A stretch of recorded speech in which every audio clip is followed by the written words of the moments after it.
गीता अध्याय 15 के श्लोक 16-17 में 3 प्रभु बताए हैं। ये 3 प्रभु कौन हैं? किस प्रभु की शरण में जाने के पश्चात जन्म और मरण समाप्त हो सकता है? 3 प्रभुओं में सबसे उत्तम परमात्मा कौन है? कैसा है? उसका क्या नाम है?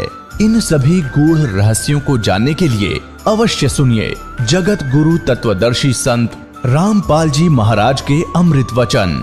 सत साहिब दर्शकों, मनुष्य अपने जीवन में अनेकों भक्ति साधना करता है, लेकिन फिर भी उसको सुख शांति नहीं मिलती।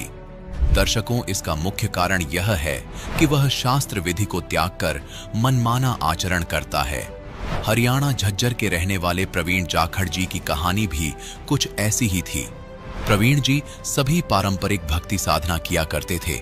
ये मंगलवार के व्रत भी करते थे, हनुमान चालीसा भी पढ़ते थे और अमावस्या और पूर्णिमा की पूजा भी किया करते थे, लेकिन फिर भी इनको अपने जीवन में कोई सुख शांति नहीं मिल रही थी।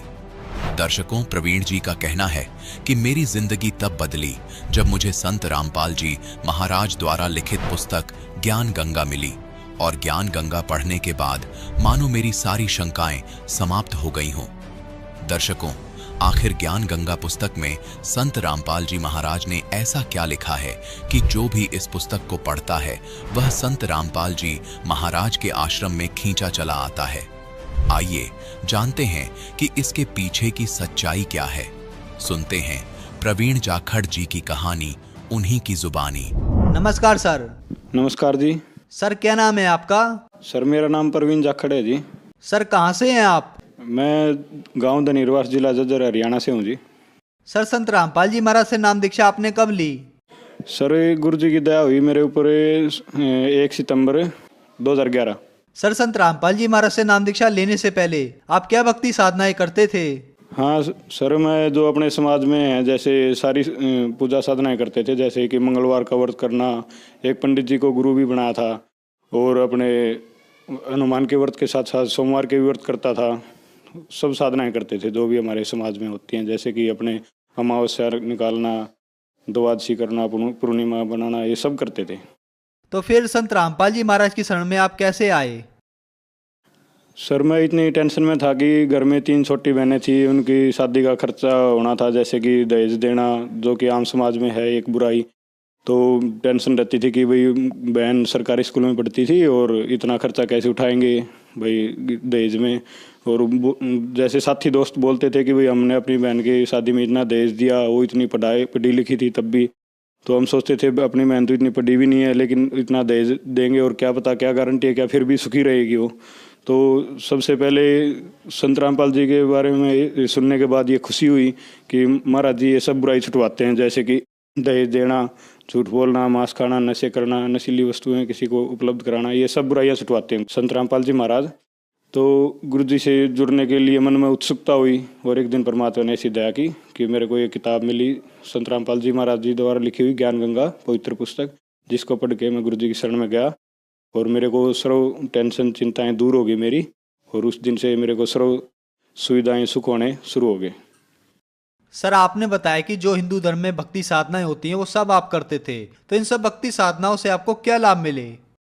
उन भक्ति साधनाओं को करते करते लाभ तो कुछ था नहीं, साथ के साथ धन भी जेब से जाता था।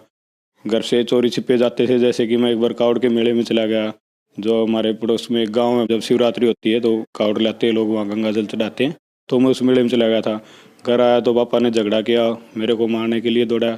एक 4 पाई की बाई पड़ी थी लंबी बांस की, उठा के पीछे दौड़ा, तो मैं तो दौड़ गया, भाग के बच गया, लेकिन मम्मी को मारा सिर में। तो ऐसे झगड़े ही होते थे। उन साधनाओं के करने से लाभ तो कुछ था ही नहीं, साथ में धन भी नुकसान होता था। कभी पंडित के पास जाते, पंडित जी बोलते भाई अभी डैया चल रहा है, यानी 2.5 साल दुखी रहोगे। फिर जाते तो बोलते अभी 7.5 शुरू होगी, 7.5 साल दुखी रहोगे। किसी ने बोल दिया भाई शनि के मंदिर में जाओ, शनिवार को तेल चढ़ाओ, वो सब भी करते रेगुलर। जितनी भी साधनाएं जो भी जिसने भी जैसा ही बताया, जहाँ भी हर जगह गई, मेहंदीपुर बालाजी गई, पालम हनुमान जी का मंदिर है एक, वहाँ गई। हर महीना नजफगढ़ साईं बाबा के मंदिर में जाते थे, यानी कि कोई ऐसी पूजा साधनाएं छोड़ी नहीं जो मैं नहीं की। और मेरी मम्मी तो हर पूरे सप्ताह ही व्रती रहती थी, कभी 40 करना, कभी 9 व्रत करना। तो हम इतनी साधना को करके घर में इतनी कड़े रहना, इतने दुखी थे, इतने पैसे के लिए, एक एक पैसे के लिए मारा मारी रहती थी।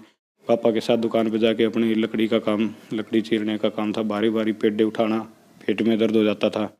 गर्मी के अंदर उसके अंदर गाड़ी के अंदर बुरादा भरना, उसको खाली करके आना, यानी काम का काम करते और ऊपर से दुखी रहते। पैसे कहीं उलझ जाते थे, फैक्ट्री वाले भट्ठे वाले पैसे देते नहीं थे वापसी। लाखों का बिजनेस करने के बाद भी उनको अपने पैसे को हड़प जाते थे। पापा बहुत दारू पीते थे पहले, तो पापा जी की उस दारू से हम भी दुखी थे, धन भी जा रहा था साथ में, वो भी दुखी रहते थे, लड़ाई झगड़े क्लेश रहता था घर में। तो उन भक्ति साधनाओं से हमें कहने की बात यह कुछ भी लाभ नहीं मिला, उल्टा टोटा ही टोटा था घर में। तो क्या संत रामपाल जी महाराज से नाम दीक्षा लेने के बाद आपकी जो समस्याएं थी उनका समाधान हुआ, और क्या लाभ मिले आपको संत रामपाल जी महाराज से नाम दीक्षा लेने के बाद? हाँ सर, संत रामपाल जी महाराज जी की शरण में आने के बाद मेरे को इतने लाभ हुए कि देखो, जैसे मैं बताता हूँ। पहले मेरी बाइक का 100 की स्पीड पे एक बार टायर फट गया था, बिल्कुल टायर अगला ख़त्म था, और मैं परीक्षा देने के लिए जा रहा था। दोस्त ने बोला भी था, भाई आराम से जाना, टायर फट सकता है तेरा, बहुत कमज़ोर है। लेकिन मैंने गुरु जी की शरण में होने के नाते अपने परमात्मा विश्वास रखा और बाइक को दौड़ा दिया वैसे ही जल्दी के मारे, और वो अगला टायर फट गया अचानक। लेकिन बाइक हिली डुली भी नहीं, बिल्कुल एकदम एक जगह जाम हो गई, और लगभग 100 की स्पीड थी मेरी बाइक की, और बाइक ऐसे जाम हो जाना। और इतना विश्वास हुआ गुरु जी के ऊपर कि मैं पूरी लगन से संत रामपाल जी महाराज के बताए मार्ग पे दृढ़ हो गया। पहले मेरे को माइग्रेन की बीमारी भी थी, मेरे आधे सिर में भयंकर दर्द होता था। जो भी बताता भाई, शनिवार को जैसे अपने सिर पर से एक पत्थर वार के और कुएं में डाला, तो वो सब करते थे, दवाइयाँ भी लेते, लेकिन कोई आराम नहीं था, कोई राहत नहीं थी। लगभग सप्ताह में 2 सप्ताह में हो ही जाता था। जब से संत रामपाल जी महाराज जी की शरण में आया, वो सारा दर्द काफूर हो गया। और जैसे मेरी सब बुराइयां भी छूट गई। जैसे दादा का हुक्का भर के देते थे, तो नशा नहीं करते थे, लेकिन नशीली वस्तुएं ला के देते थे, उनके भागीदार बनते थे पाप में। तो गुरु जी ने वो सब बुराइयां भी छुटवाई संत रामपाल जी महाराज जी ने, और मेरे को सतभक्ति मार्ग भी दिया और सर्व सुख भी दिए, मेरी सब चिंताएं दूर की एक पल में।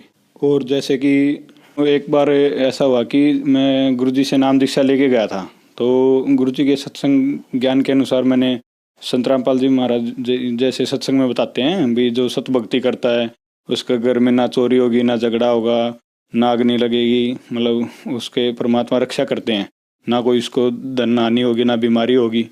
तो कुछ दिन हुए थे मैंने नाम दीक्षा लिए हुए, और मैं अपनी भक्ति सुचारू रूप से नहीं कर पा रहा था। जैसे किसी दिन मेरी सुबह की आरती रह जाती, या किसी दिन संध्या आरती, या किसी दिन मैं ज्योति लगाने नहीं पाता, जैसे रात को 11-12 बजे घर पहुंचता दुकान से आता।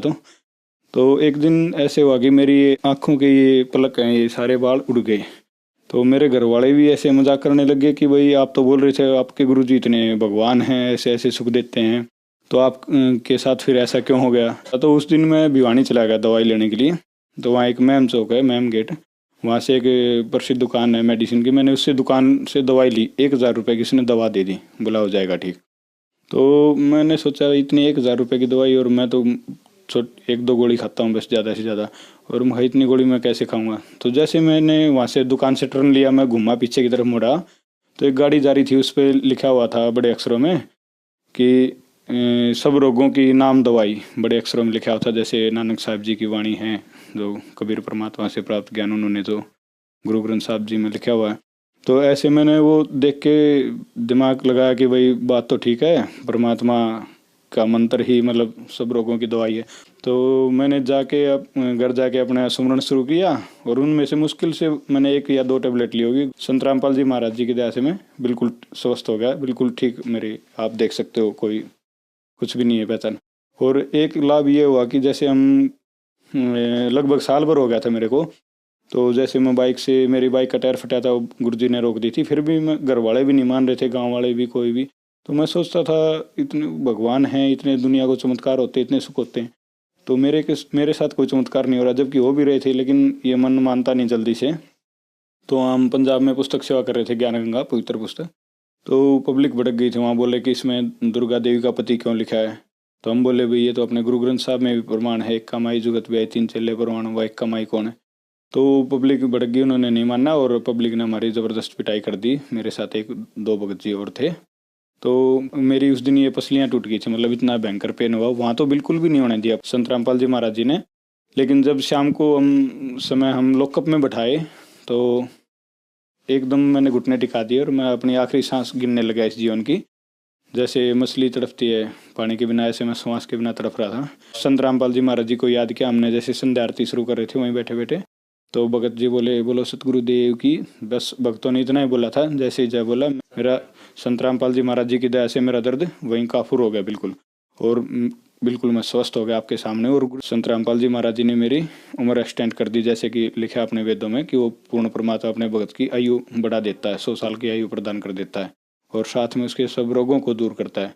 तो ये मेरे साथ बिल्कुल स्पष्ट मतलब ये हुए हैं चमत्कार जो मैं आपके सामने बता रहा हूँ। और एक चमत्कार और हुआ, जैसे कि मेरा मुँह तीसरे दिन बिल्कुल पैरालाइज हो गया, बिल्कुल और टेढ़ा हो गया, आँख भी बंद हो गई एक, और मैं खाना भी नहीं खा पा रहा था। तो मैंने संत रामपाल जी महाराज जी को दंडवत प्रणाम किया, अपनी गलती की क्षमा मांगी, और गुरु जी ने मेरे को उसी दिन बिना कोई दवा के, और वहीं जेल के अंदर ही, जबकि वहाँ पे हमारे को कोई दवा गोली उपलब्ध नहीं थी उस समय, तो गुरु जी ने मेरे को बिना दवा के और 1 मिनट में उस दिन ठीक किया, उसी दिन बिल्कुल स्वस्थ कर दिया। आज मैं आपके सामने हूँ, मेरा मुंह बिल्कुल हल्का से भी नहीं टेढ़ा है, जो बिल्कुल पूरी तरह टेढ़ा हो गया था। वहाँ हजारों भगत भी, हमारे भाई भी साथ थे, कैदी भी, पुलिस वाले भी इस बात के साक्षी हैं कि मेरे को ऐसा हो गया था और मैं बिल्कुल ऐसे स्वस्थ कर दिया गुरु जी ने। संत रामपाल जी महाराज जी ने मेरे को बिल्कुल स्वस्थ कर दिया। तो आप अविलंब परमात्मा के ज्ञान सुनो, भक्ति सत भक्ति प्राप्त करो और अपना कल्याण करो। तो जो समाज आज आपको देख रहा है, आप उन्हें क्या संदेश देना चाहेंगे? सर, मैं जन समुदाय को एक संदेश देना चाहता हूँ कि आप भी सत भक्ति करो और यहाँ भी सदा सुखी रहोगे। परमात्मा कहते हैं कि उत्तर दक्षिण पूर्व पश्चिम तू फिरता दाने दाने नू, सर्व कला सतगुरु साहिब की हरियाए हरियाणे नू। यानी पहले हम भी एक रोजी रोटी के लिए खाली ऐसे भटकते रहते थे, तो जी जैसे हम संत रामपाल जी महाराज जी की शरण में आए, ये सब चिंताएं तो दूर हुई रोजी रोटी की, ये भी लाभ अब बैठे बिठाए मिलने लगे घर बैठे, और हम ना कोई टेंशन है, ना कोई बीमारी है, ना किसी चीज़ की कमी है, ना कोई हमें दुख है कि भाई औरों की तरह कि भाई हम अपने साथ क्या हो गया आने वाले समय में। सब परमात्मा के ऊपर छोड़ दिया, परमात्मा अपने आप ही समय से पहले सब सुविधाएं उपलब्ध करा देते हैं। अगर आप भी संत रामपाल जी महाराज जी की शरण में आओगे और ऐसे आजीवन मर्यादा में रह के सत भक्ति करोगे, तो परमात्मा क्या नहीं कर सकते, जो चाहे सो कर सकते हैं। परमात्मा सर्व सुख देते हैं, यहाँ भी सुख देते हैं। वो इतना विश्वास हो जाता है कि हमें अब दृढ़ विश्वास हो गया कि हम सदा के लिए जन्म मृत्यु के फेरे से भी छूटेंगे और सदा के लिए सुखी भी होंगे, सतलोक चले जाएंगे। तो आप भी आइए संत रामपाल जी महाराज जी की शरण में और इस अनमोल मनुष्य जीवन का लाभ उठाइए, यहाँ भी सुख मिलेंगे और सदा के लिए इस जन्म मृत्यु के फेरे से भी छूटेंगे। सर, संत रामपाल जी महाराज से नाम दीक्षा कैसे ले सकते हैं? विभिन्न टीवी चैनलों पे गुरु जी का समयानुसार सुबह शाम दोपहर ऐसे बारी बारी सत्संग आता है जगत गुरु तत्वदर्शी संत रामपाल जी महाराज जी का। तो आप उन चैनलों पे सत्संग सुनिए, देखिए, और उन चैनलों के ऊपर जैसे सत्संग सुनेंगे तो नीचे एक पीली पट्टी आती है, उस पर आश्रम के फ़ोन नंबर लिखे होते हैं, उनसे आप कांटेक्ट कीजिए। वहाँ से ज्ञान गंगा पुस्तक फ्री मंगाइए, जीने की राह मंगाइए, गीता तेरा ज्ञान अमृत, पवित्र पुस्तकों का अध्ययन करके आप तुरंत अपने संत रामपाल जी महाराज जी से नाम दीक्षा लीजिए। आप अपने मतलब गृह नगर में भी कहीं भी जहाँ पर आप निवास करते हैं वहाँ संपर्क साधिए और पता करिए कि यहाँ पर कोई गुरु जी का नाम दीक्षा स्थल है, तो वहाँ से जाके आप संत रामपाल जी महाराज जी से नाम दीक्षा ले सकते हैं और सर्व सुख अविलंब प्राप्त कर सकते हैं। धन्यवाद सर। धन्यवाद। दर्शकों, अभी आपने सुने संत रामपाल जी महाराज से दीक्षा प्राप्त करके सुखी हुए भक्त के अनुभव। अब देखिए जगत गुरु तत्वदर्शी संत रामपाल जी महाराज के मंगल प्रवचन। कि एक महापुरुष जो पूरे विश्व को सच्चा ज्ञान देगा, सारा संसार उसका आदर करेगा, वो प्रगट हो चुका है। अब आपको उनकी शब्दों में सुनाऊंगा, अच्छा लगेगा। देखिए, जय गुरुदेव की अमर वाणी, भाग 2। और ये कहां से छपी है देखेगा। ये है श्री तुलसीदास जी, अब ते चले गए जहां न जाना था। जय गुरुदेव की अमर वाणी, शाकाहारी सदाचारी बाल संघ से संकलित, प्रकाशक दिव्या शर्मा, 88 साकेत कॉलोनी, मथुरा, उत्तर प्रदेश। और मूल्य इतने, मुद्रक है अर्जेंट प्रिंटर्स, पुराना बस स्टैंड, मथुरा, उत्तर प्रदेश। ये है वो महापुरुष। अब इसके चेले क्या कहते हैं, विश्व को शांति अभी नीचे मिलेगी। जब तक ये यहाँ रहे दूना नाश हो गया विश्व का, शांति नाम की चीज नहीं। अब आपको दिखाते हैं, इसके 58 पृष्ठ पर ले चलते हैं। ये 59 पृष्ठ है, 59। और ये 28 अगस्त 1971 को साकारी पत्रिका में छपया। उस दिन इसने बोली है वाणी, क्या कहा है? उस महापुरुष का जन्म भारतवर्ष के एक छोटे से गांव में हो चुका है और वह व्यक्ति मानव इतिहास का सबसे महत्वपूर्ण व्यक्ति बनेगा। उसे जनता का इतना बड़ा समर्थन प्राप्त होगा कि आज तक किसी को नहीं मिला है। वह महापुरुष नए सिरे से विधान को बनाएगा और वह विश्व के संपूर्ण देशों पर लागू होगा। उसका एक झंडा होगा, उसकी एक भाषा होगी। 28 अगस्त 1971 को इस तुलसीदास जय गुरुदेव वाले पंथ के प्रवर्तक ने ये भविष्यवाणी तो आगे की उसने बता दी कि इसमें भविष्यवाणी भी है कैसा होगा, और यथार्थ वर्तमान वाणी बता दी। उसका जन्म हो चुका है 1971 में 28 अगस्त को। फिर लोगों ने पूछा कि भगवान ये तो बताओ वो कहाँ है, आप इतना जानते हो तो ये भी बता दो वो कहाँ है, कौन से गांव में है, छोटे से गांव में, ताकि हम उसको खोज लें। तो इसने फिर क्या बताया? इसने 7 सितंबर 1971 को फिर से बताया, संकेत किया। देखिएगा इसी के 50 नंबर पृष्ठ पर। यही वो पुस्तक है जय गुरुदेव की अमरवाणी भाग 2, इसके 50 पृष्ठ पे 7 सितंबर 1971 को इसने भविष्यवाणी की और उसमें क्या बताया कि वह अवतार जो 28 अगस्त को इसने बताया था 71 में, वह अवतार जिसकी लोग प्रतीक्षा कर रहे हैं 20 वर्ष का हो चुका है। पुण्यात्माओं, इस दास का जन्म 8 सितंबर 1951 को हुआ और ये दास 7 सितंबर 1971 को पूरा 20 वर्ष का हो चुका था।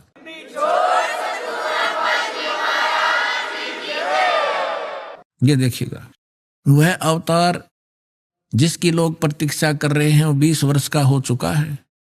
यदि उसका पता बता दूं तो लोग पीछे पड़ जाएंगे।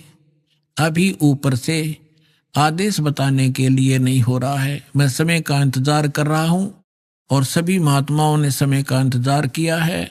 समय आते ही सबको सब कुछ मालूम हो जाएगा। ये 7 सितंबर 1971 को उसने भविष्यवाणी की।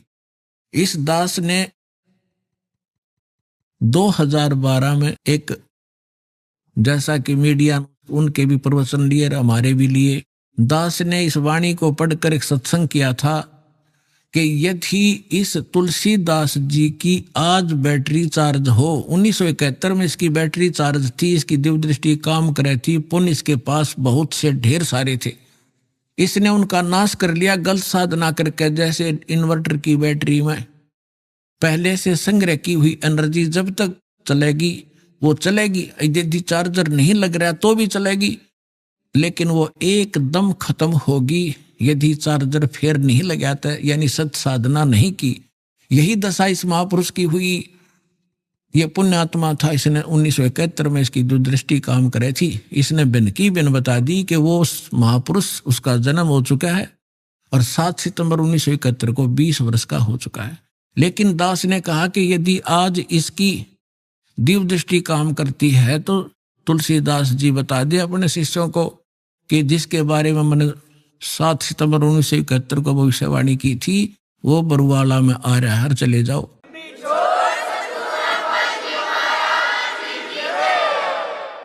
लेकिन ऐसा ना करके बल्कि विरोध किया उसके अनुयायियों ने, तो परमात्मा ने उसको इसीलिए जीवित रखा था। 108 वर्ष का हो गया था कि शायद यो अपने ऊपर से भार तार दे और मेरा काम हल्का हो जाए, भगवान ने सोचा था। लेकिन अहंकार भर गया उस प्राणी में, लाखों करोड़ों शेष हो गए। हरि भी क्या करेंगे, वो करोड़ कहाँ जाएंगे, आप पता नहीं कहाँ कौन सी योनि भोग रहा होगा। तो दास ने कहा था कि अगर इसके अंदर आज वो दिव्य दृष्टि है तो बता दे, नहीं तो ये फ्यूज हो चुका है। जब उसने नहीं बताया तो 6 महीने के अंदर उसकी टिकट कट गई, चला गया। और एक नास्त्रे दमस नाम के महापुरुष हुए हैं, उन्होंने भी कंप्लीट दास के ऊपर, आपने उसको पढ़ा भी होगा, ज्ञान गंगा के अंदर भी वो आपके लिए भक्तों ने बनाकर भेज रखा है, आपने पढ़ा होगा, नहीं तो पढ़ लेना। उन्होंने टू दी पॉइंट बता रखा है सारा का सारा। और कल एक भक्त ने किसी पत्रिका में छपी हुई एक किसी भविष्य वक्ता को बहन हुई है, उसकी एक वाणी यहां देकर गया, क्योंकि आज तो भगत हमारे पारखू हो गए, विद्वान हो गए, तुरंत समझ जाते हैं कि ये वाणी किसके लिए बोली जा रही है। तो यहां देकर गए, उसको कल हमने देखा और आज आपके रूबरू कर रहे हैं, जिसके अंदर कमाल कर रखा है। यह पत्रिका जो दास आपको दिखा रहा है, ये केवल 2 पेज देकर गया कोई भक्त, यहां किसी भक्त को इसमें पत्रिका का नाम नहीं है, लेकिन इसमें वाणी जो लिखी है ये कमाल की है, देखिएगा, यथार्थ है। इसका फिर भक्तों ने इस यूट्यूब पर भी खोजा है, जो का त्यों पाया है। एक फ्लोरेंस नाम की भविष्य वक्ता हुई है अमेरिका में, और उसने इस दास के बारे में, एक महापुरुष के बारे में, ये तो आप कहने की जरूरत नहीं, बार बार कहना अच्छा भी ना लगता, अब पे पता लग जाएगा सब सारे लक्षणों को जब आपके रूबरू किया जाएगा। इसने कहा कि विश्व प्रसिद्ध भविष्य वक्ता फ्लोरेंस ने भविष्यवाणी की है कि तीसरा विश्व युद्ध नहीं होगा, वह भारत के प्रयासों से टल जाएगा। एक दिव्य महापुरुष की विचारधारा से भारत में एक आध्यात्मिक लोग सत्ता में आएंगे। उस महापुरुष के अनुयायी उनकी इस नई विचारधारा को विश्व में फैलाएंगे। भारत ही नहीं, पूरे विश्व के लोग उस विचारधारा से प्रभावित होंगे। भविष्य वक्ता फ्लोरेंस की महत्वपूर्ण वाणियां। अब देखिए, ये है वो, पूरा देखना एक बार, ये है वो बहन जिसका फोटो है, ये चित्र बना है इस पत्रिका के अंदर। ये वो बहन खड़ी है, जैसे एक फिलोसफर की तरह इनकी दृष्टि स्पष्ट दिखाई दे रही है। अब इसके हम आगे और पढ़ेंगे तो आनंद घना होगा। इसके हमने फोटो स्टेट कर रखी है, इसमें निशान लगा रखे, इसमें कुछ उभरे हुए अक्षर हैं, अच्छे पढ़े जाएंगे। देखिए, इसमें ज्यादा ना पढ़ के हम अपने काम का पढ़ेंगे। वो हमने 53 पर पढ़ा था, ये हमने 53 पृष्ठ है इसका, इस पे पढ़ा था। ये यहाँ 53 पृष्ठ है, यहां देखा था 53 पृष्ठ पे। और अब हम यहां पढ़ेंगे 54 पृष्ठ पे, ये 54 पृष्ठ है। अब देखिएगा यहां क्या लिखा है। पहले उसने बताया कि इस प्रकार बहुत सी भविष्यवाणियां इसकी, इराक के राष्ट्रपति सद्दाम हुसैन ने अमेरिका से युद्ध किया, इस प्रकार की बहुत सी खतरा मंडला रहा था, टल गया। फ्लोरेंस की इतनी भविष्यवाणियां सच साबित हुई हैं कि कोई उनकी भविष्यवाणियों पर शक तक नहीं कर सकता। वैज्ञानिक भी उनकी भविष्यवाणियों के सच होने के से आश्चर्यचकित हैं। फ्लोरेंस ने अपनी भविष्यवाणी में कई बार भारत का जिक्र किया है। The fall of sensational culture नाम की अपनी पुस्तक में उन्होंने लिखा है, सन 2000 आते आते प्राकृतिक संतुलन भयावह रूप से बिगड़ेगा। यानी लोगों में दुराचार, रिश्वतखोर, हाहाकार, बेईमाना घर कर जाएगा। लोगों में आक्रोश का भावना प्रबल होगी, दुराचार पराकाष्ठा पर होगा। पश्चिम देशों के विलासितापूर्ण जीवन जीने वालों में निराशा, बेचैनी और अशांति होगी। अतृप्त अभिलाषाएं और जोर पकड़ेंगी, जिससे उनकी अपनी कटुता बढ़ेगी। चारों ओर हिंसा और बर्बरता का वातावरण होगा।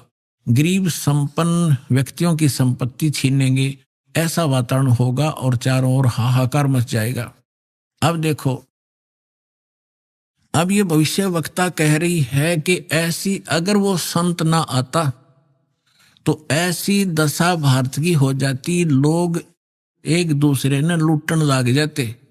अब इसने तुरंत फिर क्या कहा कि उस संत की विचारधारा से वो घातक माहौल टल जाएगा। देखिए यहां आगे, ऐसा वातावरण होगा, ऐसा हाहाकार मच जाएगा। लेकिन भारत से उठने वाली एक नई विचारधारा लेकिन भारत से उठने वाली एक नई विचारधारा इस घातक वातावरण को समाप्त कर देगी। वह विचारधारा वैज्ञानिक दृष्टि से लोगों में सामंजस्य और आपसी भाईचारा और भाईचारे का महत्व समझाएगी। वह यह भी समझाएगी कि धर्म और विज्ञान में आपस में विरोध नहीं है। आध्यात्मिकता की उच्चता और भौतिकता का खोखलापन सबके सामने उजागर करेगी। अपने आत्माओं, ये तो चलो इन भविष्य वक्ताओं का तो इतना काम समझ लो आप। जैसे परमात्मा ने विद्वान बना दिया, पृथ्वी और सूरज बना दिए, सब नक्षत्र बना दिए, और समय अपने आप निर्धारित है कि इस समय 6:20 पे सूर्य उदय होगा। अगर कोई खगोल भगोल का ज्ञाता अब बता दे कि फलानी तारीख को 6:20 पर सूर्य उदय होगा, वो ना बताता तो भी उसी समय होना ही था वो, क्योंकि उस परमात्मा ने वो निर्धारित सिस्टम बना ही रखा है।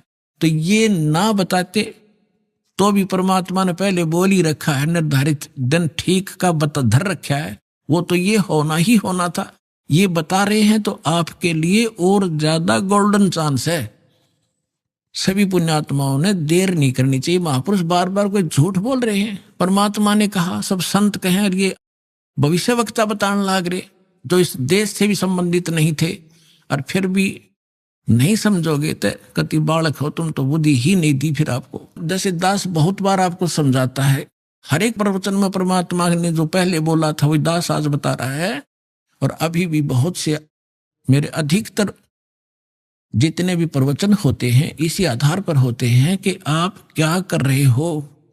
आप यहाँ अरबपति बन गए, खरबपति बन गए, दुनिया न लूट लूट के, और वो सारा छोड़कर चले गए। सर्व सोने की लंका थी वह रावण से रणधीरम, एक पलक में राज विराजी जम के पड़े जंजीरम। चक्रवर्ती राजा था, सारी पृथ्वी पर शासन करे था, चूहा बनकर एक बिल खोद कर रह रहा है। खा कहिए कहते राम रटत निर्धन भला, टूटी घर की छान व सुंदर महल किस काम के, जा भक्ति नहीं भगवान। तो यहाँ ये बताना चाह रहे हैं, ये माइन बहन ने बताया है कि वो संत की विचारधारा से आध्यात्मिकता की उच्चता और इस भौतिकवाद का खोखलापन उजागर होगा। ये हो रहा है आपके सामने, और सबकी आत्मा मान रही इस बात को, सचमुच ऐसा है। देखिए ये कह रहे हैं कि आध्यात्मिकता की उच्चता और भौतिकता का खोखलापन सबके सामने उजागर करेगी। मध्य वर्ग उस विचारधारा से बहुत प्रभावित होगा। आप जितने यहाँ रहे हो बिल्कुल मीडियम वर्ग के बच्चे हो सारे, बिल्कुल। और देखो कैसे आप उमड़ उमड़ करा रहे हो, कैसे मान रहे हो दास ने जो बोल दिया फाइनल है, ना किसी को लेना है ना देना है। विवाह एक सिंपल वे से करना है। हम विवाह के ऊपर इतना खर्चा कर देते हैं, फिर आगे सूचक बात पता नहीं कितने कुबाड़ हमने सर पर रख लिए। जब ब्रह्मा विष्णु महेश का ब्याह किया था दुर्गा ने, ना कोई बाती था ना बराती था, ना कोई जलेबी तारे था, ना कोई डीजे बजानिया था। उठाकर कह दिया ले भाई ब्रह्मा या तेरी पत्नी सावित्री अपना घर बसा बेटा, लक्ष्मी दे दी विष्णु को ले बेटा या तेरी पत्नी जाओ अपना घर बसाओ, और शंकर जी को पार्वती दे दी जाओ भाई हो गया ब्याह। और ये बाकी बकवाद तो बेमतलब की है जो हम किया करते थे, अपने सिर पर बोझ धर लिया सारा जीवन इन बकवादों के लिए, जोड़े जाते लुटे जाते यही फूक जाते। अब देखिएगा मध्य वर्ग उस विचारधारा से बहुत प्रभावित होगा। यह वर्ग समाज के सभी वर्गों को अच्छे समाज के निर्माण के लिए उत्प्रेरित करेगा। यह विचारधारा पूरे विश्व में चमत्कारी परिवर्तन लाएगी। मुझे अपनी छठी अतीन्द्रिय शक्ति से ये एहसास हो रहा है कि इस विचारधारा को जन्म देने वाला एक महान संत भारत में जन्म ले चुका है।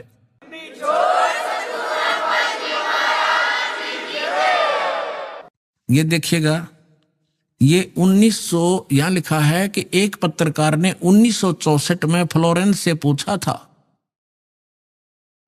और 1980 की शुरुआत तक व्यापक उथल-पुथल 80-89 के बाद ऐसे भूकंप आएंगे कि न्यू जर्सी का कुछ हिस्सा तथा यूरोप और एशिया के कई देशों के स्थानों पर भूकंप से विदीर्ण हो जाएंगे। कुछ जलमग्न हो जाएंगे, तृतीय विश्व युद्ध का आतंक सबके दिमाग में बैठ जाएगा, वे इस युद्ध की तैयारी कर लेंगे। लेकिन भारतीय राजनेता नहीं, तो संत की तरफ से शिकार है, तीसरे युद्ध से वो समाप्त कर दे। तो 1964 तक यह जीवे थी। 1964 में तो ये युवा थी जो बता रही थी, 10, 20, 30 वर्ष और भी रहेगी, 94-95 तक यह जीवे थी। तो इसने उस समय बता दिया था, 1964 में भी इसने बता दिया था कि उसका जन्म हो चुका है। और उसको दृष्टि आगे की जो वर्तमान का जो दास की स्थिति थी अब की है वो भी दिखाई देती। देखिएगा, मुझे अपनी छठी अंतीन्द्रिय यानी अंदर के आभास से उस शक्ति से ये एहसास हो रहा है कि इस विचारधारा को जन्म देने वाला वह महान संत भारत में जन्म ले चुका है।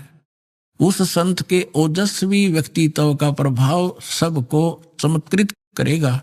उसकी विचारधारा अध्यात्म के कम होते जा रहे प्रभाव को फिर से नई स्फूर्ति देगी। चारों ओर आध्यात्मिक वातावरण होगा। ओए होए, दास बार बार कहता रहा है कि यदि ये दास परमात्मा इस दास के माध्यम से फिर से अपनी यथार्थ भक्ति नहीं प्रारंभ करते तो आने वाले 50 वर्ष के बाद हिंदुस्तान में कोई राम कहानियां नहीं पाओ, ऐसी हाहाकार मच जाती।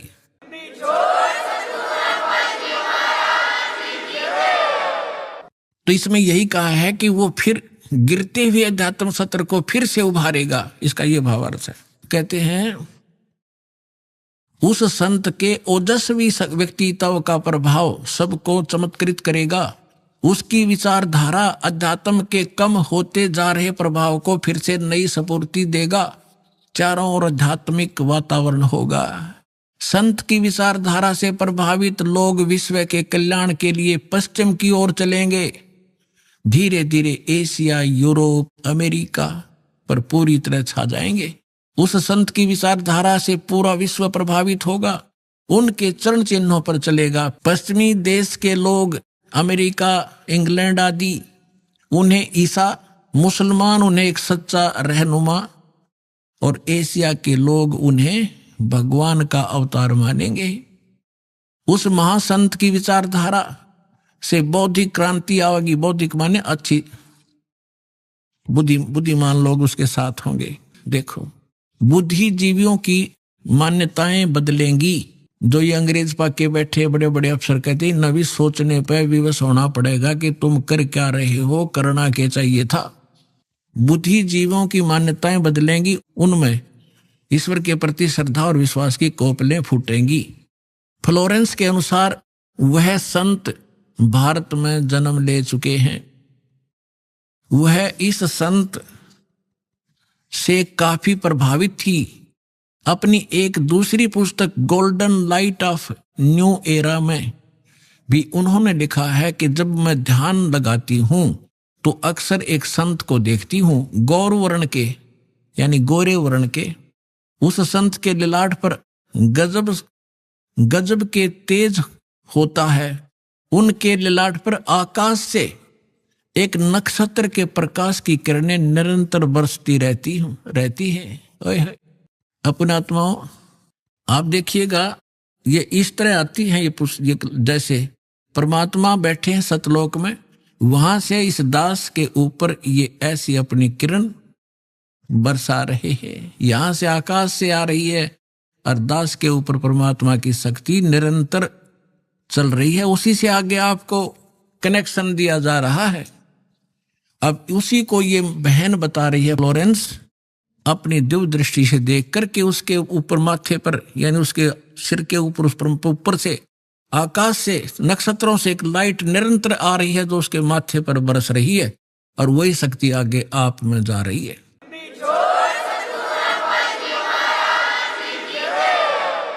जब मैं ध्यान लगाती हूं तो अक्सर उस एक संत को देखती हूं गौर वर्ण के। अब देखो, यहां थोड़ा सा लिखना भूल गया, फिर इन भक्तों ने अपना ने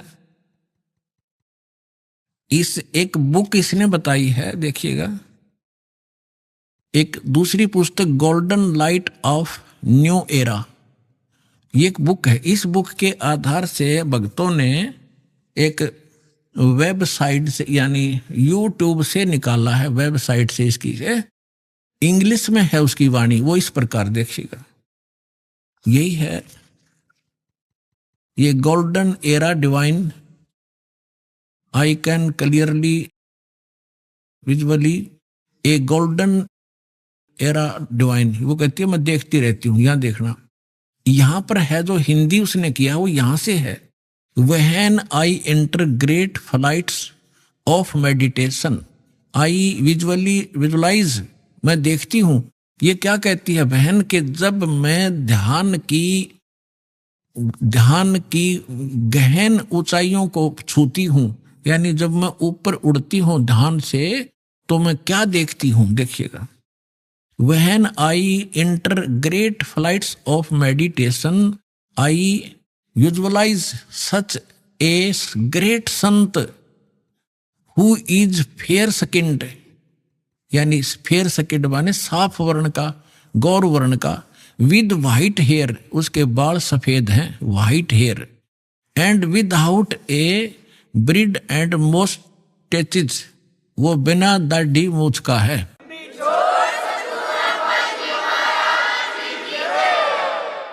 और उसके सफेद बाल हैं। दास की इस एज को वो उस समय देख रही थी कि उस समय वो ढूंढा ठावेगा। अब उसी का अंश इसने यहां थोड़ा सा कम अनुवाद कर पाया, ये भूल गया होगा। इसने अपनी दूसरी पुस्तक golden light of new era में भी लिखा है, जब मैं ध्यान लगाती हूं तो अक्सर एक संत को देखती हूं, गौर वर्ण के, आगे लिखना भूल गया, सफेद बाल थे, बिना दाढ़ी मूंछ का। अब दरअसल क्या है कि ये कोई पत्रकार ने उस वाणी को, उसकी बोली हुई को अपने ढंग से चित्रार्थ किया है। तो इन लोगों का दृष्टिकोण था किसी और संत पे कि वो हो सकता है। इसमें लिख रखा है कि वो श्री राम शर्मा होगा। इस अंग्रेजी वाले ने आगे चल के दो, जैसे गीता मूल तो सही है, मूल पाठ गीता का, अनुवादकर्ताओं ने अपने हिसाब से श्री कृष्ण का ऊपर बना रखी थी, श्री कृष्ण बोल रहा है गीता। तो ये लोग ऐसे यहां ये जान के छोड़ गया कि वो सफेद बाल होंगे और बिना दाढ़ी मूंछ वाला होगा, इसलिए यहां छोड़ गया। इसमें इंग्लिश वाली में उसकी में साफ लिखा है, वो उसकी अपनी बोली हुई भविष्यवाणी है, अपनी भाषा में। यहां देखिएगा, जब मैं ध्यान की लगाती हूं तो अक्सर एक संत को देखती हूं, गौर वर्ण के। उस संत के ललाट पर गजब के तेज होता है, उनके माथे पर, ललाट पर आकाश से एक नक्षत्र के प्रकाश की किरणें निरंतर बरसती रहती हैं।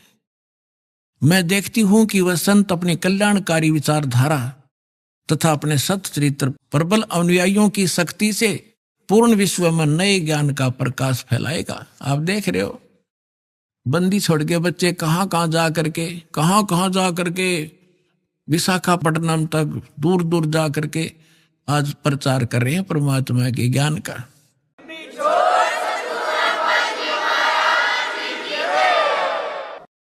देखियो, तो वह संत अपनी कल्याणकारी विचारधारा तथा अपने सच्चरित्र प्रबल अनुयायियों की शक्ति से संपूर्ण विश्व में नए ज्ञान का प्रकाश फैला रहे हैं। वह संत अपनी शक्ति निरंतर बढ़ा रहे हैं। उनमें इतनी शक्ति है कि वह प्राकृतिक परिवर्तन भी कर सकते हैं।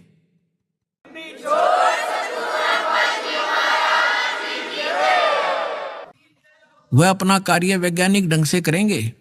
उनकी कृपा और प्रयत्न से मानवीय सभ्यता में नई जागृति आएगी। विश्व के समस्त जनसमूह में नई चेतना का संचार होगा। लोक शक्ति का एक नया रूप उभर कर सामने आएगा, जो सत्ताधारियों की मनमानियों पर अंकुश लगा देगा।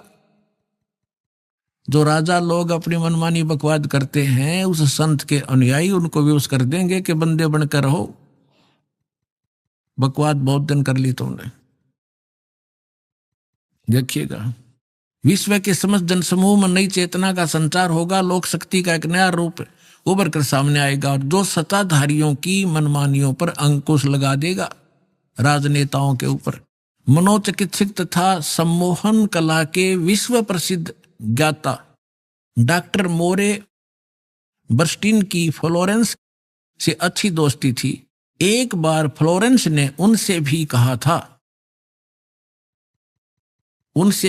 था कि डॉक्टर वह समय बड़ी तेजी से निकट आ रहा है जब सत्ता लोलुप्त राजनेताओं की अपेक्षा आप जैसे समाज सेवकों की बातें समाज अधिक ध्यान से सुनेगा। 21वीं सदी के आते आते एक नई विचारधारा पूरे विश्व को प्रभावित करेगी। हर राष्ट्र में सचित्र धार्मिक लोगों का संगठन लोगों के दिमाग में बैठी गलत मान्यताओं को बदल देगा। यह विचारधारा भारत से प्रस्फुटित होगी, भारत से चलेगी और विश्व के पूरे देशों में फैलेगी। मैं उस पवित्र स्थान पर एक प्रचंड तपस्वी को देख रही हूं जिसका तेज बड़ी तेजी से फैल रहा है। मनुष्य में सोए देवताओं को जगाने तथा धरती को स्वर्ग जैसा बनाने के लिए वह संत दिन रात प्रयत्न कर रहे हैं।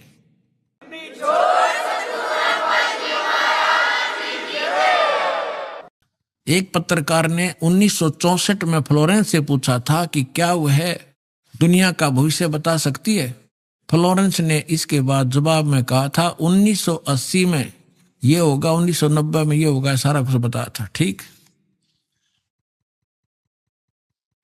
आगे क्या बताया है कि तीसरा विश्व युद्ध के शुरू होने तक भारत के शासन की बागडोर, ये कहते हैं कि विश्व युद्ध का आतंक सबके दिमाग में बैठ जाएगा और भारतीय राजनेता अपने प्रभाव और बुद्धि से तीसरे विश्व युद्ध को टालने में सफल हो जाएंगे।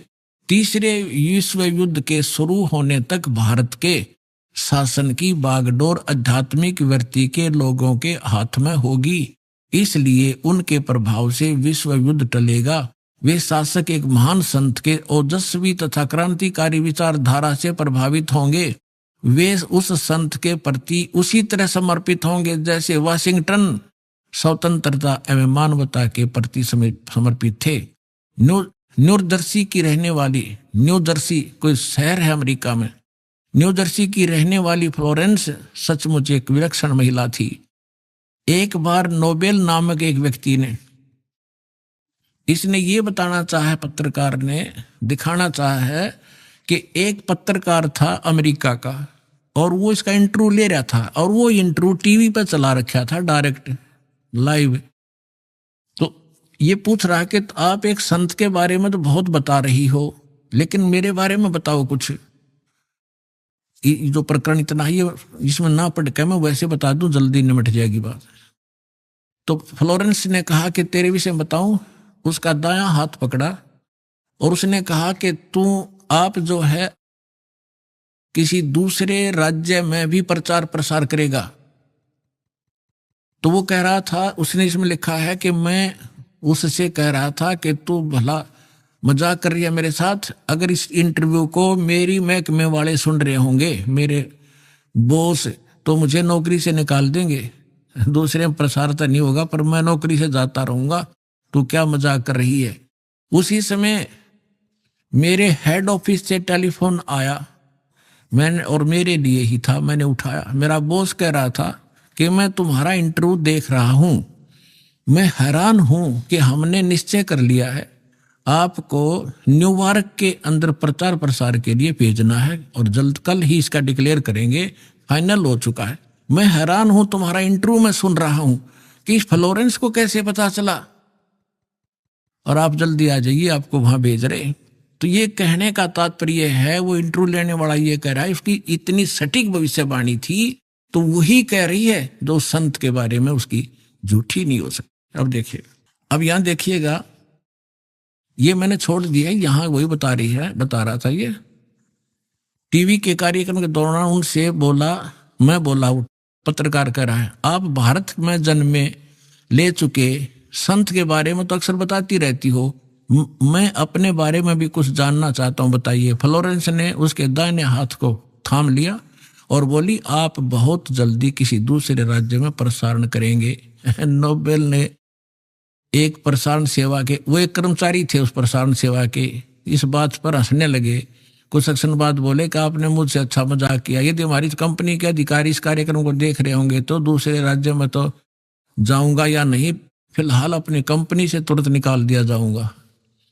फिर पीछे घोषणा ये लिख दिया उसने कि वहाँ अब कहते नोबेल के जब फोन पर उठाया तो उसने बताया कि हमने न्यूयॉर्क के प्रसारण का काम शुरू करने का निर्णय लिया है, वहां तुम्हें भी भेजा जाएगा। अभी यह बात गुप्त रखना, इसकी घोषणा कल की जाएगी। मैं टीवी पर फ्लोरेंस के साथ तुम्हारी बातचीत देख रहा था, वो बॉस बोल रहा है, फ्लोरेंस ने तुम्हारे विषय में जो बताया वो पूरी तरह सच है।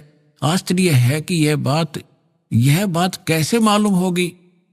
नेबल फ्लोरेंस का चेहरा देखता रह गया। अब उस लड़की ने ये सटीक भविष्यवाणी ये सिद्ध की इसने, और उसी ने उस संत के बारे में की। आगे फिर देखना, उस कुछ पत्रकारों ने उनसे एक बार पूछा था कि वे भविष्य को कैसे देख लेती है तथा गायब व्यक्ति या वस्तुओं का पता कैसे लगा लेती हैं। तो फ्लोरेंस ने बताया, मुझे स्वयं नहीं मालूम कि यह कैसे संभव हो जाता है। मैं भविष्य के विषय में एक बहुत महत्वपूर्ण बात बता रही हूं। बार बार कहा करती हुआ कि 20वीं सदी के अंत में भारतवर्ष में 1997 के आसपास एक प्रकाश निकलेगा। वह प्रकाश पूरी दुनिया को उन दैवी शक्तियों के विषय में जानकारी देगा जो अब तक हम सभी के लिए रहस्य में बनी हुई थी। एक दिव्य महापुरुष द्वारा यह प्रकाश पूरे विश्व में फैलेगा। वह सभी को सतमार्ग पर चलने की प्रेरणा देगा। समस्त दुनिया में एक नई सोच की ज्योति फैलेगी। जब मैं ध्यान अवस्था में होती हूं तो अक्सर यह दिव्य महापुरुष मुझे दिखाई देते हैं। फ्लोरेंस ने एक बार कहा, इस संत या दिव्य महापुरुष का जिक्र किया है, साथ ही यह भी बताया है कि उत्तरी भारत के एक पवित्र स्थान पर वह मौजूद है, बरवाला में।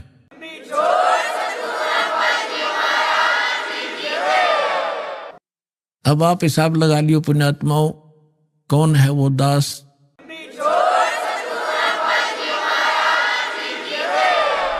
अभी आपने सुने संत रामपाल जी महाराज के मंगल प्रवचन।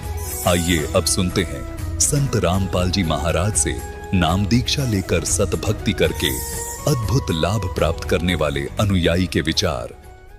दर्शकों, मनुष्य बचपन से ही अपने धर्म में बताई जा रही भक्ति साधना को बखूबी निभाता है, लेकिन फिर भी उसे कोई राहत नहीं मिलती।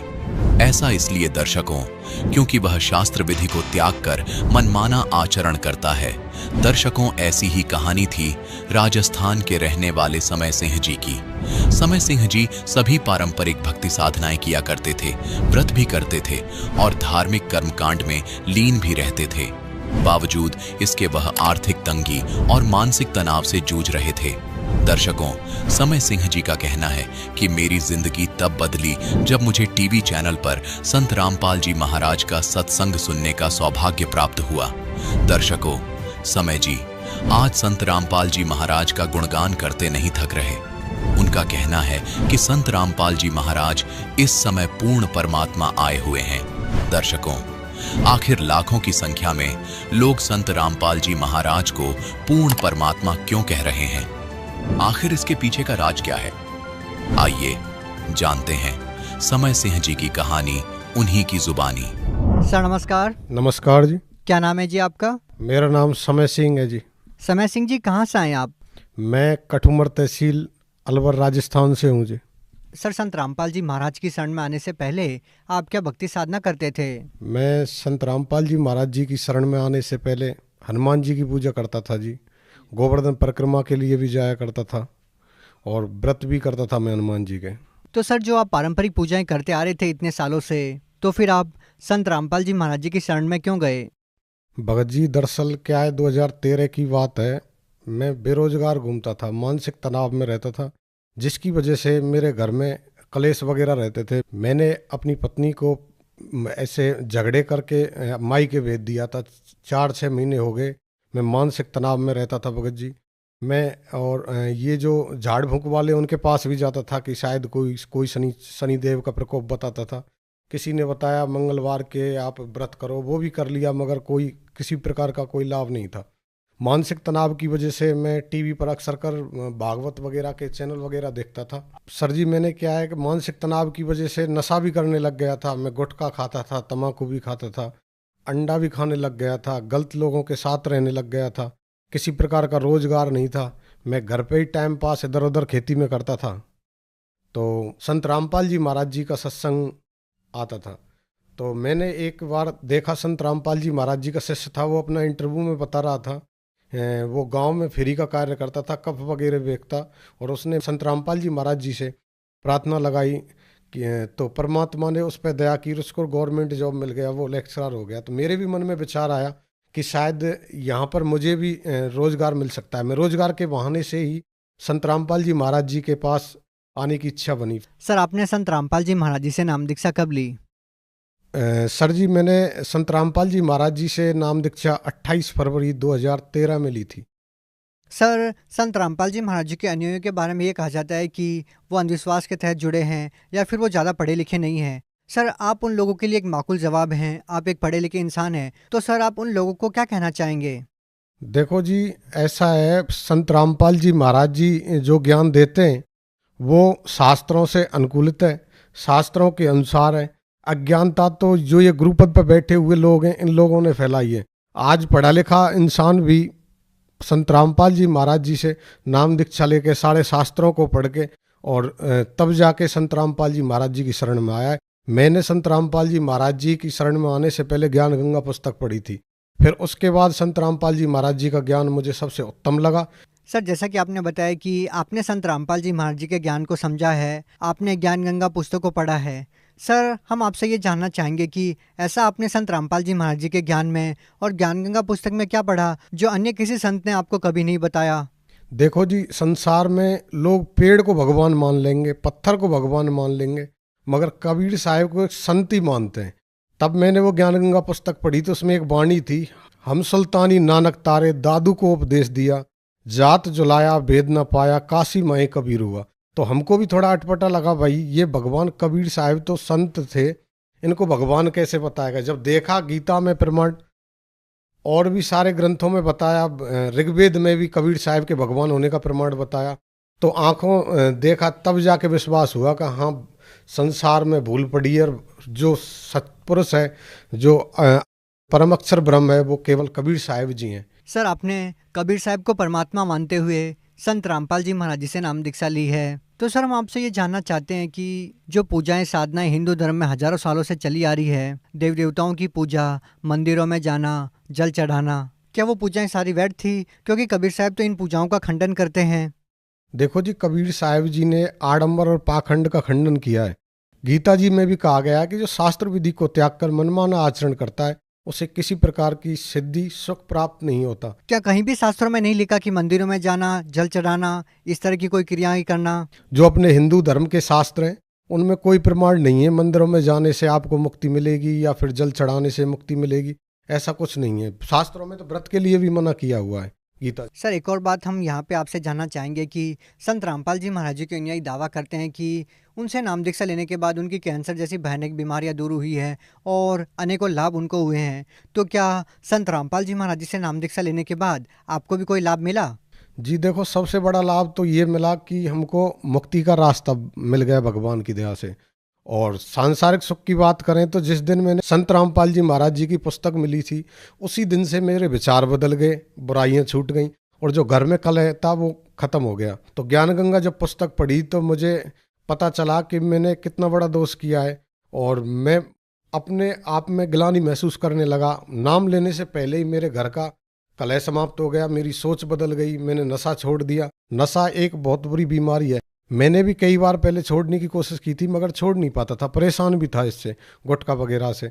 मगर जब मालिक से मैंने नाम लिया तो भगवान सतगुरु रामपाल जी महाराज जी की दया से मेरा ये नशा खत्म हो गया। घर का जो कलेश होता था जिससे घर मुझे नरक जैसा महसूस होने लगता था, आज संत रामपाल जी महाराज जी की दया से स्वर्ग जैसा है, किसी प्रकार का कोई कलेश नहीं होता है। और एक सबसे बड़ा लाभ जो हुआ भगत जी, मैं क्या बेरोजगार घूमता था, मुझे कोई रोजगार नहीं मिल रहा था। मैं गवर्नमेंट जॉब में भी कोशिश किया था, मैं डिफेंस में भी जाना चाहता था और मगर कोई नहीं था। तो मुझे लगा शायद सतगुरु रामपाल जी महाराज जी की दीक्षा लेने के बाद मेरे दिन सुधर जाएंगे और मैंने दीक्षा ली। दीक्षा लेने के बाद संत रामपाल जी महाराज जी की दया से आज मुझे गवर्नमेंट जॉब भी राजस्थान सरकार में मिल गया है और एक दूसरा लाभ मेरा सांसारिक दृष्टि से देखें तो एक बार मेरे क्या है, मैं भर्ती की रेस वेस किया करता था, तो मेरे पैरों में एक ठसक बोलते हैं, ठेस बोलते हैं देहाती भाषा में, कील भी बोलते हैं, वो बीमारी हो गई थी, जिससे मुझे चलना भी दुर्लभ हो गया था। नंगे पैर में चल भी नहीं सकता था, कांटे से चुभते थे। तो मैंने कई लोकल डॉक्टर को भी दिखाया था, वैसे भी दिखाया था, उनका बोलते थे कोई उपचार नहीं है, वो बुजुर्गों के अक्सर कर हुआ करते थे। मगर मेरे क्या है कि करीब 23 साल की उम्र में ही वो हो गई। मैं सोचता था सारा जीवन कैसे मैं चल पाऊंगा, मुझे तो भर्ती भी देखनी है, कमा के भी खाना है। एक पैर में 4 थी, एक में 3 थी, तो चलना बहुत दुर्लभ हो गया था। मैंने फिर पुराने जो भक्त थे उनसे मैं मिला, उन्होंने बोला संत रामपाल जी महाराज जी से आप प्रार्थना लगाओ, वो लोगों का कैंसर ठीक कर देते हैं, जिसकी आयु समाप्त हो गई उसकी आयु भी बढ़ा देते हैं, तो आपकी तो छोटी सी बात है। जब मैं आश्रम गया, संत रामपाल जी के आशीर्वाद के लिए लाइन में लगा हुआ था, तो गुरु रामपाल जी महाराज जी आए। मैं इतना ही बोल पाया था, गुरु जी मेरे पैरों में इससे आगे नहीं बोल पाया। गुरु जी ने मेरे सिर पर हाथ रखा और कहा बेटा ठीक हो जाएगा, सेवा कर। तो संत रामपाल जी महाराज जी ने आशीर्वाद दिया और मेरी करीब 15 दिन के अंदर अंदर बीमारी ठीक हो गई। उसके बाद मैंने यूपी पुलिस की 5 किलोमीटर की रेस भी 20 मिनट में की है। आज मैं पूरी तरह से, मेरे पैरों में कोई प्रॉब्लम नहीं है, भगवान की दया से और संत रामपाल जी महाराज जी की दया से आज मैं पूरी तरह स्वस्थ हूँ। और कोई लाभ सर?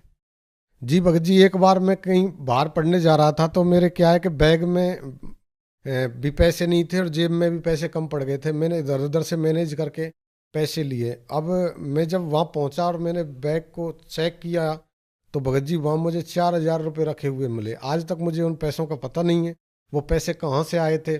जी सर जी, मुझे विश्वास है कि वो जो मेरे बैग में पैसे मिले थे वो संत रामपाल जी महाराज जी ने ही डाले थे।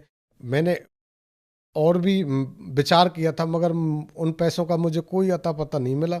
वो पैसे, मुझे पूर्ण विश्वास है, संत रामपाल जी महाराज जी ने ही मेरे बैग में डाले थे। और जीवन में नए दिन, बहुत सारे चमत्कार संत रामपाल जी महाराज जी से नाम लेने के बाद प्रतिदिन होते हैं। सर, जैसा कि आपने बताया कि पहले आप बेरोजगार थे, लेकिन संत रामपाल जी महाराज द्वारा दी गई भक्ति को करने से आपको रोजगार भी मिला। सर, आज की जो युवा पीढ़ी है वो अच्छी शिक्षा प्राप्त करने के बाद भी वो बेरोजगार है, या फिर कहीं ना कहीं वो नशे की बुरी लत में फंसे हुए हैं, तो उन युवाओं को आप क्या संदेश देना चाहते हैं, क्या कहना चाहते हैं? देखो जी, हर युवा की एक ही टेंशन होती है कि उसे रोजगार मिल जाए। हर कोई जी तोड़ के मेहनत करता है, मगर हर किसी के नसीब में नहीं है। मेहनत सब लोग करते हैं, मगर हर किसी को गवर्नमेंट जॉब नहीं मिलता। मैं हर युवा से एक रिक्वेस्ट करना चाहूँगा कि युवा मेहनत कर सकता है मगर किस्मत नहीं बदल सकता। और ये भगवान ऐसे हैं, ये संत रामपाल जी महाराज ऐसे हैं, जो आपकी किस्मत में भी नहीं होगा ना, उससे ज़्यादा दे सकते हैं। ये अपने प्रवचनों में बताते हैं संत रामपाल जी महाराज, और वादा करते हैं कि मैं आपको मुक्ति के साथ साथ हर प्रकार का सुख देने का वचन देता हूँ। ये मालिक की वाणी है, और मालिक की वाणी संत रामपाल जी महाराज जी की वाणी है, और संत रामपाल जी महाराज जी की वाणी खाली नहीं जा सकती। तो हर युवा को मैं यही कहना चाहूँगा, हम यही रिक्वेस्ट करेंगे कि जो आज का युवा वर्ग नशे की ग्रस्त में, बेरोजगार घूमता है, मानसिक तनाव में रहता है, संत रामपाल जी महाराज आपके जीवन में आने वाली हर प्रकार की समस्या, रोजगार की है, नशा मुक्ति है, आपके घर का कलेश है, मानसिक तनाव है, और भी बहुत सारी जो आपके जीवन में समस्याओं को समाप्त करके आपके जीवन को खुशहाल बनाएंगे। इसके साथ साथ सबसे बड़ा जो लाभ है, आपको इस 84 के चक्कर से निकालेंगे। सर, आज के दिन अगर कोई संत रामपाल जी महाराज जी से नाम दीक्षा लेना चाहता है तो वो उनसे नाम दीक्षा कैसे ले सकता है? जो भी आज संत रामपाल जी महाराज जी से नाम लेना चाहता है, वो मोबाइल पे, यूट्यूब पे या किसी भी बहुत सारे चैनलों पे गुरु जी का सत्संग आता है, संत रामपाल जी का सत्संग आता है, और वहाँ से वो नंबर प्राप्त करके और संत रामपाल जी महाराज जी से नाम दीक्षा ले सकता है। बहुत बहुत धन्यवाद। सत साहिब।